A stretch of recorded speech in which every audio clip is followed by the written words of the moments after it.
Government चाकरी करबा की आवश्यकता प्राइवेट मेडिकल खोलनु छे ए गोटे अन्यायी काम करूछन्ती बोले तांकर बिजनेस पाई एटा सब होछि ना। सकाळ ठारू जणे दुर्घटनाग्रस्त रोगी को डाक्तरखाना अणा जाइथिले भी तांकु चिकित्सा पाई आसिले नहीं डाक्तर, परंतु से मद खाई पड़ी जिबारु गुरुतर होइथिबा डाक्तर कहिथिबा बेले दीर्घ समय पर तांकर मृत्यु होइथिला, जहाकु नै मालकानगिरी जिला मुख्य चिकित्सालय रे उत्तेजना प्रकाश पाइबा सहित तांको परिवार लोक माने डाक्तरक अवहेला जोगु रोगींकर मृत्यु होइथिबा अभियोग आनिछंती। आउ एपरी डाक्तरंकु तुरंत आईन अनुଯାयी दंडित करी जिला मुख्य चिकित्सालय रु विदा करि देबा पई लोक माने दाबी करिछंती। मु वर्तमान मोर पेशेंट नै कि आछि एले लास्ट जो पेशेंटटा आनिछु भोर सकाळे कहबाटा होछि जे कौन सी लोक मैंने असुविधा सुविधा पाए तो डॉक्टर मेडिकल रे आसबे सर आम कौन सी राजनीति कथा तो ये कहबू ना आमर असुविधा पाई मेडिकल रे आसबू मेडिकल रे आइला पर डॉक्टर माने जदि एई भलिया व्यवहार करिवो सकाल टू एबे जाए आमर पेशेंट को हाथ देले ना लास्ट रे आमर पेशेंट मरीगला किंतु एई भलिया अन्याय जदि डॉक्टर माने करिवे सर ए ट्रीटमेंटा के करबो सर सिति पाई सरकार आडू भी आकु ध्यान देबाक पड़िबो।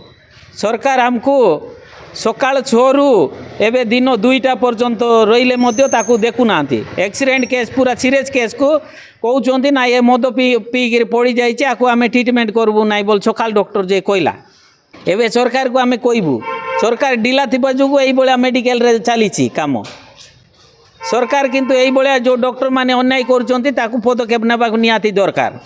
मिलिथिबा सूचना अनुଯାयी कांकुरकुंडा ग्रामर पोदियाकाबासी नामक जने 24 वर्षीय युवक निज स्त्री और भाउज को नहीं मोटरसाइकेल जुगे शिखरपाली निज गाँ को फेरुथिले।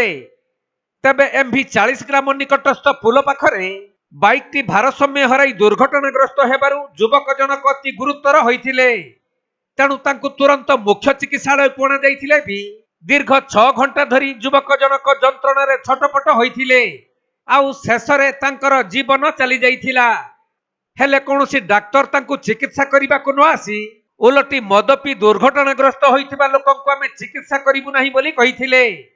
एथि सहित रोगींकर संपर्क मानकु मध्य डाक्तर दुर्व्यवहार करिथिबा अभियोग होइछि। तेणु एपरि डाक्तरंक उपरे आईन अनुଯାयी कार्यानुष्ठान निया जाउ बोली दाबी हेउछि।